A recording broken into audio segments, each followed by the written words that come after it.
Let's go and have a listen. Okay, I'll start again. Yep. It's great to have the Prime Minister in central Queensland again today. We're out at the Clues Dairy Farm at Barmoya, and fantastic place. We're out here with a whole group of farmers discussing the white paper for agriculture. This is very important for this area, and it's something that our farmers are very, very excited about. And while I have the Prime Minister here, I'll certainly be discussing with him about in the white paper we had Edenban and Rookwood weirs, and that's something that I really want to see go ahead. So I'll now hand over to the Prime Minister. Thank you. Well, Michelle, it is great to be here. I want to thank the Clues for making Michelle Landry and myself so welcome.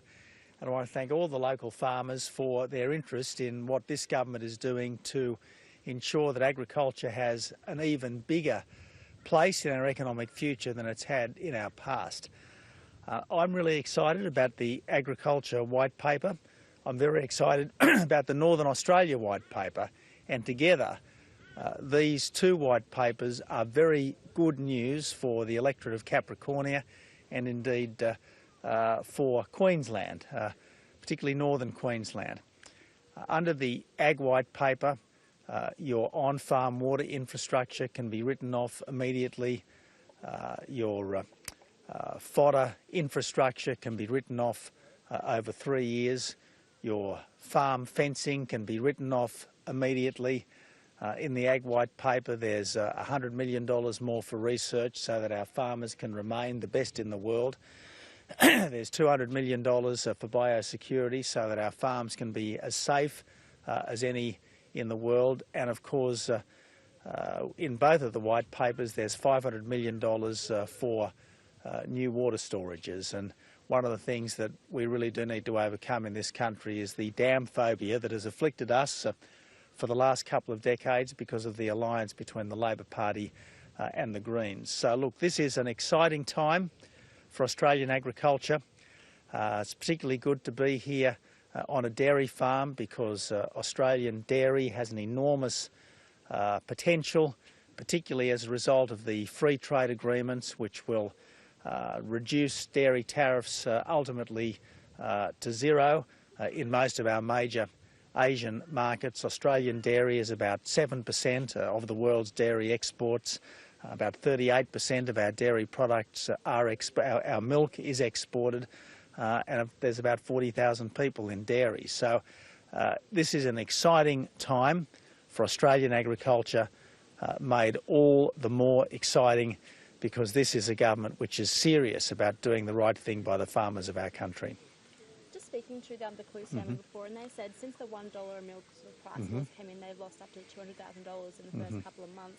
Do you see the government looking to regulate, Coles and Woolworths and that kind of action with farmers? I certainly don't want to see more regulation, but I do want to see fair competition, and that's why an important part of the Agriculture White Paper will be the appointment of an additional commissioner to the ACCC specialising in agriculture, and there will be some additional resources going to the ACCC so that all of these farm issues, all of these questions about fair competition in the farm sector can be addressed. As well, there's the Grocery Code of Conduct. I know not everyone thinks it goes far enough, but it's certainly a big step in the right direction. It'll be reviewed after 3 years.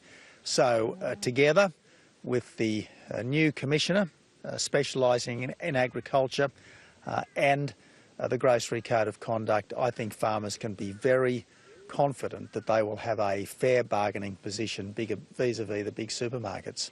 Speaking of Code of Conduct, will you be asking Bronwyn Bishop to step aside as Speaker? No, Bronwyn has repaid the money. She'll have more to say about this herself later on today, but she's repaid the money and she does a good job.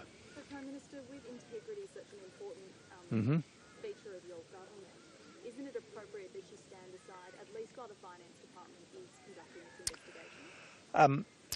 Look, the Finance Department looks into a whole lot of matters involving a whole lot of members of Parliament, and I don't think it's appropriate for people to stand aside simply because the Finance Department might be having a look at something. Look, the important thing is that Bronwyn's admitted that it was probably an error of judgment, and she's repaid the money. Bronwyn said it's a media beat-up. Do you agree with that? Look, I can understand why people are interested in this. I really can understand why people are interested in this. The public has rightly high expectations of its representatives, and whenever something doesn't conform with their sense of what's right, obviously there's understandable excitement about it. But as I said, Bronwyn, she's done the right thing. She's a good speaker. She has my confidence, and she'll have a bit more to say about it herself today. Why is this just an internal investigation? Why is Bronwyn Bishop being treated differently to Peter Slipper?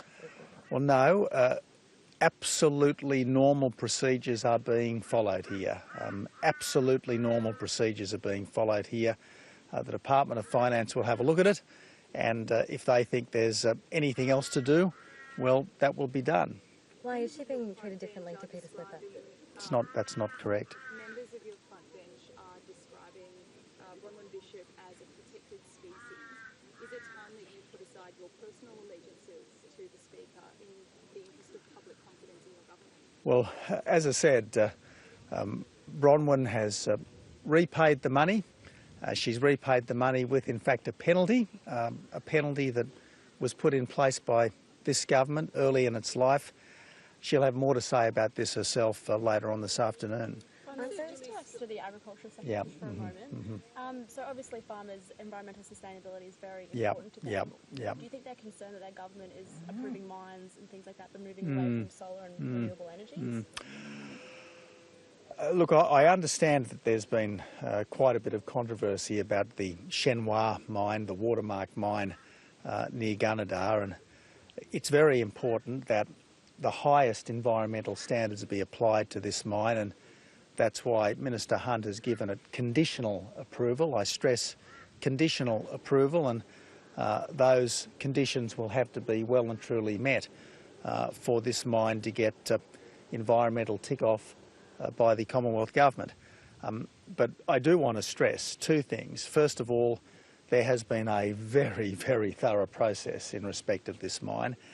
It's a 17-stage process, and we're up to, I think, stage 14 or 15, and that's the Commonwealth stage of the process. That's the first thing I want to stress. The second thing I want to stress is that mining and agriculture should be able to coexist, and provided mining is done under the strictest environmental conditions, that certainly will be the case, that we will be able to continue to have mining and agriculture coexisting in this country. But you mentioned inside before that you were talking to Barnaby and he was saying that mining may only give us another 20 years, whereas agriculture is forever. I mean, don't you think that we should be looking at other more sustainable forms of energy to try and prop up that sector? Look, you're moving off mining and onto renewable energy. Look, the important thing is that we maximise our economic opportunities, that we maximise jobs in this country, we maximise prosperity, and we will maximise jobs and maximise prosperity when we've got a very prosperous and successful farm sector which is taking full advantage of all of the opportunities open to it under the free trade agreements that this government has negotiated, and we have a strong and dynamic resources sector which is operating under the world's highest environmental standards, and that's exactly what we've got here. We've got an agricultural sector which is going from strength to strength and has so many more opportunities now thanks to the free trade agreements, and we have got a very strong resources sector which by universal agreement does operate under the world's highest environmental standards. Prime Minister, Thank you. How do you